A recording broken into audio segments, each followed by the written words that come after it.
West. It's more than a landscape. It's a vital part of the American character. For it's in these mountains where men became legends. It's in these canyons where the wildest dreams came true. It's in these waters where the world rushed in and changed the course of history. Yet there was a time when this land belonged to Mexico. How it became part of the United States was the result of a war that's misunderstood by many and forgotten by most. Modern generations have been taught to be ashamed of the role of the United States in the Mexican War, and so it's something that is more or less repressed in the national memory because we don't want to be reminded of how beastly we behaved toward the Mexicans.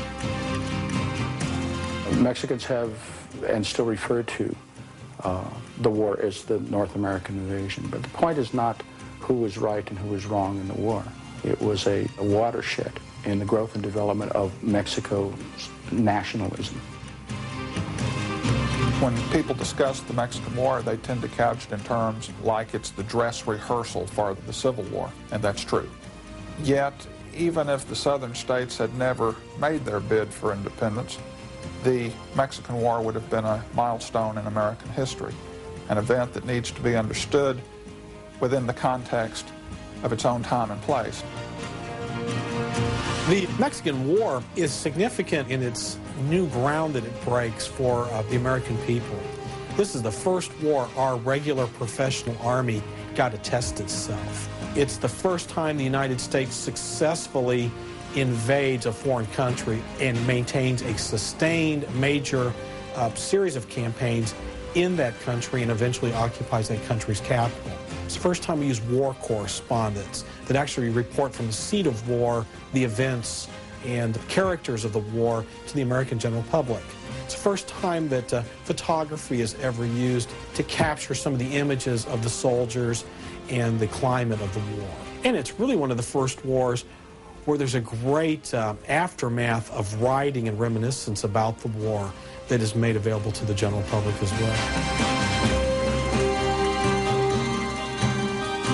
Among those who wrote of their war experience was Ulysses S. Grant, one of several junior officers who got their first taste of war in Mexico and later would become heroes in the American Civil War. The Mexican War was one of the most unjust ever waged by a stronger against a weaker nation. Ulysses S. Grant. The Mexican War was rooted in a number of causes, but the most central cause was the issue of Texas. Texas had won her independence from Mexico in 1836 and had been an independent republic for a decade. The issue of the annexation of Texas to the United States was the biggest cause of the Mexican War. Mexican officials still regarded Texas as a province inside the Mexican Republic, a province occupied by Americans, a province in rebellion, to be sure, but a province that someday, when conditions permitted, would be reconquered. In a more narrow sense, the argument over where the boundary of Texas was the immediate trigger that set off the war. The United States recognized the Rio Grande as the boundary of Texas. Mexico declared, even though it did not recognize the independence of Texas, that the Nueces had always been that boundary.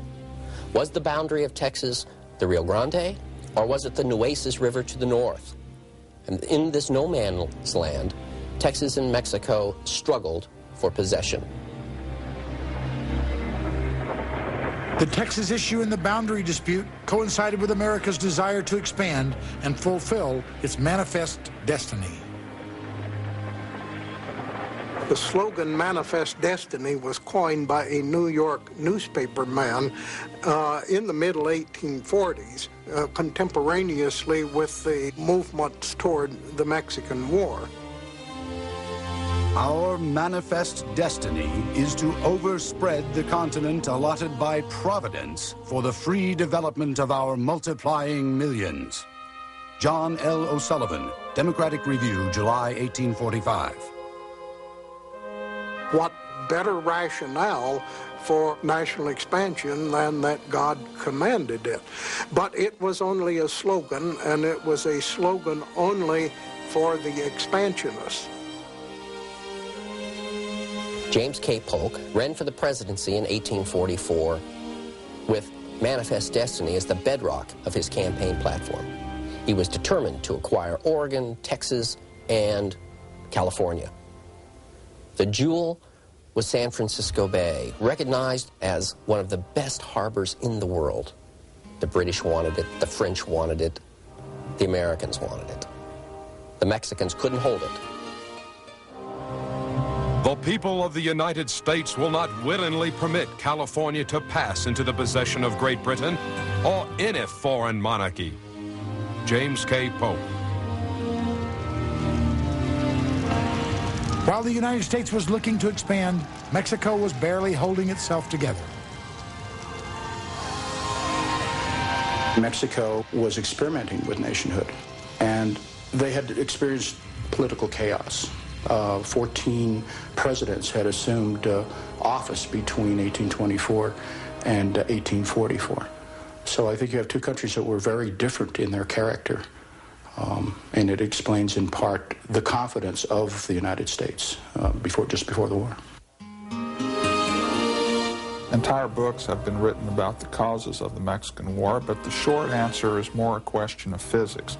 The old question of what occurs when an immovable object meets irresistible force. In this case, the irresistible force was the demographic tidal wave of westward moving Americans. The immovable object were fiercely nationalistic Mexicans, resentful of insults against their motherland. And when these two forces converge, the inevitable consequence is war.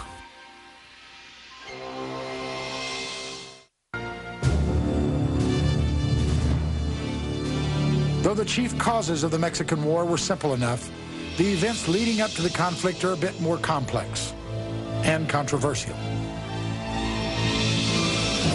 Mexico had always maintained that the mere annexation of Texas would be sufficient cause for them to declare war, and Texans took them at their word. Indeed, by the terms of the Treaty of Annexation, the United States had to promise to dispatch troops to the Texas border to defend against the promised Mexican invasion. General Zachary Taylor is sent down with a small American army, all regular, and arrives at Corpus Christi and establishes what's called the Army of Observation. His job is basically just to raise the flag, show the American claim, and watch and see what happens.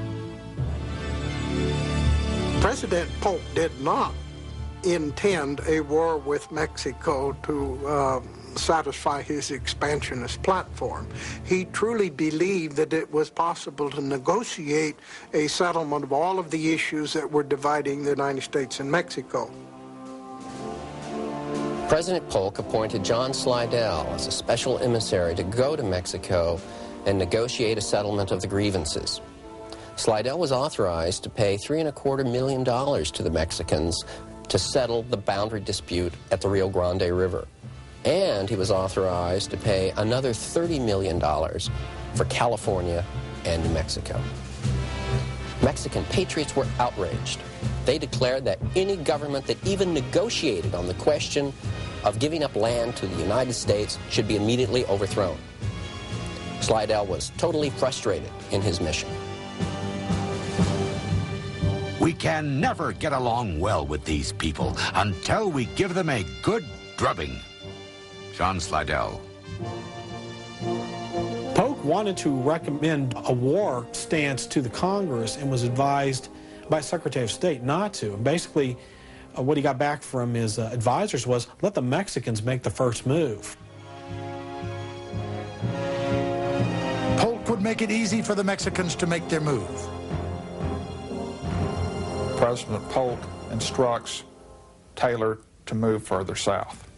and he marches down to the Rio Grande and establishes Fort Texas just across the Rio Grande from the Mexican border town of Matamoros.